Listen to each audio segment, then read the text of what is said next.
Right, so afternoon YouTube. So this is basically going to be a review of this set of airborne webbing, and it's a video reply to Funky Prepper, Shovel Reccy and Neanderthal Man. Now, a couple of months ago they went down to Salisbury Plain. I was invited to go down by Funky, basically, due to work, COVID and all that kind of rubbish.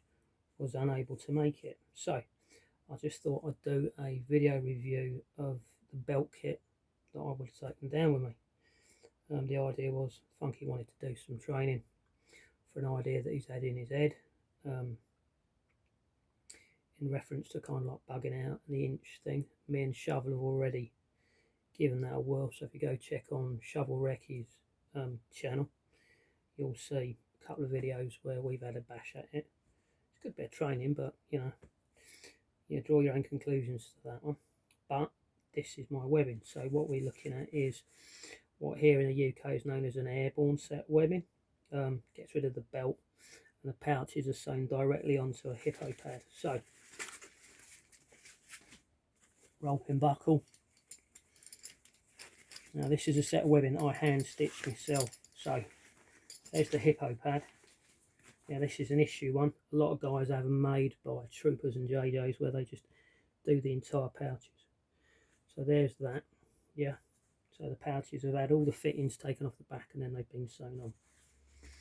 And then what we've got is I've got a Danish M84 PLCE yoke, because I just like to be different. And then the pouch set up here is on the right hand side. I've got a PLC utility as an admin command kind of pouch, and then I've got a set of 3 Arckiss utilities. Then I've got a HM Supplies 44 water bottle, and then I've got an ammunition pouch. So if I spin it around and show you, there's your ammos on the front of that small pouch. Back in the day that would have been for grenades, now I'm out, don't have a need for grenades. You can put small binos in there. That just happens to be the old style 20x19 FFD that went in your arm pocket. Again, you could put a prismatic compass in there. Ammunitions have all been done. They've got inch, yeah, to make them easier to get into. Them Spanish fittings were crap. And then it's just a box. As we live in the UK, we're not allowed things that go click, click, bang. So your ammunition's in a some kind of rural survivalist prepper evader kind of situation. Can be used for other bits of kit. So in here, just a small possibles bag full of some little bits and bobs. I'll do a video on this separately, but that's just made out of US woodland cordura fabric, and it's designed to be roughly the same size as an SA80 or an M4 magazine. So as you can see, it fits in and there's room in the back of that. So there's that. Moving round, this pouch here is homemade for a Mora. Nothing flash. All I've done is I've taken the belt loop off the Mora. I've made it sit up high, so if I want it I can just get to it easily. It's got some glow in the dark paracord on it, so if I drop it at night that'll glow and I can find it. I've also modified the spine so I can use it to strike a ferro rod with. So yeah, your 90-degree spine, loads of spark. Moving around, just let me undo this bungee cord. He says, there you go, sorted. So moving around, HM Supplies 44 water bottle. I just added that small pouch to it, which I'll tell you about in a minute. Arckiss made one that was naff. It was too big and the bottle banged around like an idiot. But the only advantage is they had a millbank pocket in the back of theirs. HM Supplies made one that was a lot better. Didn't have the millbank pocket in it, so I got around it by sewing that pouch on the front. Now that pouch is off one of them armoured crew vests. Yeah, the warrior guys have, with all the pockets on it. So yeah, if you can get hold of one of them cheap, either at the army surplus or eBay, strip it of all its pockets, because you end up with this pocket, a double mag pocket, a grenade single, and then a couple of spare mag pockets. Now the spare mag pockets for that, you can actually get a bowfang in. So there you go, bowfang there. Alright, so my water bottle in here is Austrian Army aluminium. Don't worry, I'm not too worried about the mad cow connection kind of thing, because I'm already mental anyway. And then the reason I've got the Austrian one is because you get a stainless steel mug with it. Put gaffer tape on it so I don't burn my lips, scouring pad. And then the Austrian mug is based on the old World War II Yank mug with the handle that folds underneath. Yeah, but the advantage to the Austrian mug is you can fit the old style Yank cooker on the bottom. Can't fit that on a Crusader, and it won't fit on any British mug. Won't fit on a 44 at all. So Austrian mug, fine. That's like that. Also, this will fit on top of a 58 pattern Osprey bottle, and your Crusader cup will fit on the bottom. So that way you could have 2 mugs on your belt kit in one place. So there's that. You can use Hexy, or I use Yank trioxane. I've also got a lid, stainless steel, made by a gent on eBay. He's also on Facebook, I believe. I've just drilled some holes in it, and then that cuts down the fuel time if you're using this to make a brew or boil in bags. Yeah, so there's that with that. Fuel tablets I use are these. These are American trioxane. The Americans haven't used these since sort of like after Panama and before the first Gulf. They're plenty. They burn hotter than Hexy, and I think they last a bit longer. Right, and they don't smell as much. This small pouch here is a homemade Millbank bag, and all it is a bit of a German trouser leg, doubled over at the bottom so it's a bit thicker. And then inside here I have a universal Silcox plumber's key. So it's got various bits on it that would be useful for gaining water in an urban environment if you needed to come into the urban whilst you're bugging out or doing whatever you want to do. And that's a glass seat brake, you know, seatbelt cutter and glass breaker, always useful.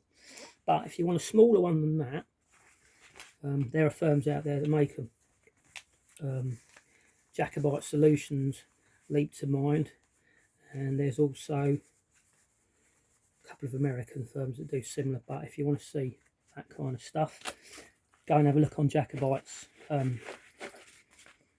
Facebook and Instagram. It's a good lad.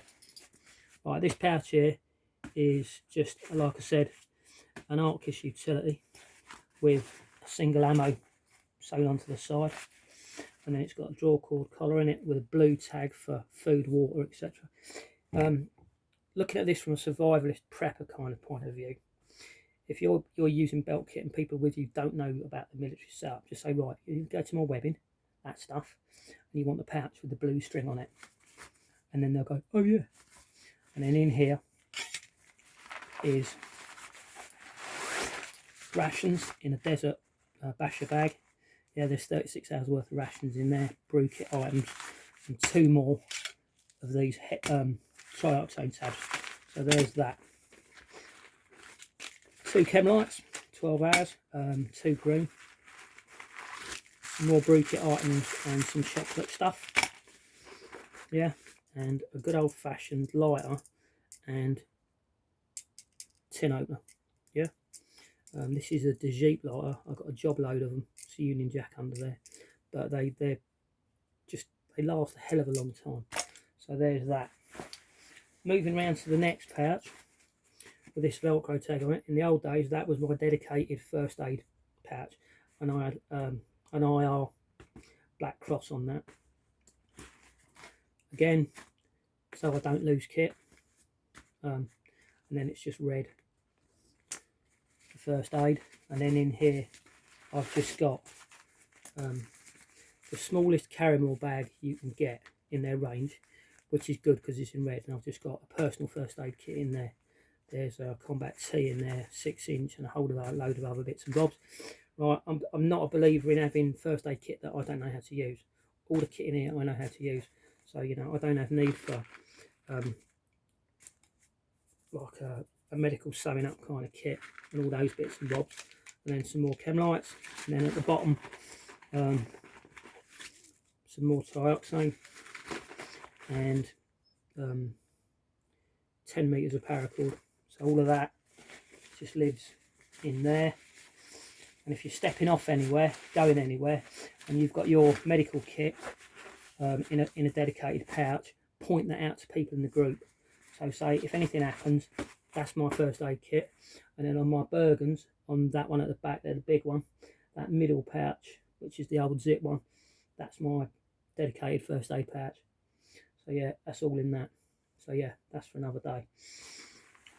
Moving around, this utility pouch here in a set of 3 has got, let me just move this out of the way. Right, so in here is another water bottle in a German Army old DDR strychnine poncho bag. So yeah, so what I've got in here, Mr. Canterbury's 750 mug, heavy duty Nalgene bottle because it's a wide opening and you can see through it. I've just put gaffer tape on top of it. Stainless steel spork, basically to stop the bottle from rattling. And then I've got the lid. All I've done is I've just added a little bit of paracord on the top so it's easy to get hold of. And then I've got hold of just a small handle, so if I want to put it over the fire I can do that with that. All of that lives in this pouch here, like that, and then that's just easy to get in and out of that. Okay, and other items in there are a smaller, more brew kit, chewing gum and extras. That's in a Ziploc, that's in a bag that I've vacuum packed down, yeah. And then this is just a leftover from that, and I thought instead of throwing it away I'd make it into a small pouch for one of these. This is an Opinella folding saw. Now the advantage to the Opinella is it's got a wooden handle, it floats. Yeah, just as good, if not better, as a backhoe, but it's not in the same league as a Silky. But it's just a good piece of kit. So there's that. It's all about having options. And then lastly in there is a plastic tent peg with about 40 metres of the old comms cord from back in the day. And then again in the bottom of that, some trioxane. If you notice to the side there is a pouch for combat tea, and there's the marker IR chem light for wounded at night. Yeah, and then this pouch here is an Arcus compass strobe pouch, and in there is, you'll know what that is. And then there's a small ground to air panel, and the 2 batteries for the strobe light are in here. So that's there, and then there's about 15 metres of 100 mile an hour there on a little clip. And then the front pouch, just like a small possibles pouch. I'll do a separate video on that as well. And then on the front of that is, that's got a one-handed clip like that, and then there's a pouch for a smoke grenade. Yeah, so that is my webbing that I would have taken down on that weekend if I'd been able to go. And then over the back there is let me just, is my Carrymore Sabre 35 and my PLCE pimped. So anyway, hopefully this little video has been of use to you, and that's enough of me waffling. So anyway, me, Mitch, out.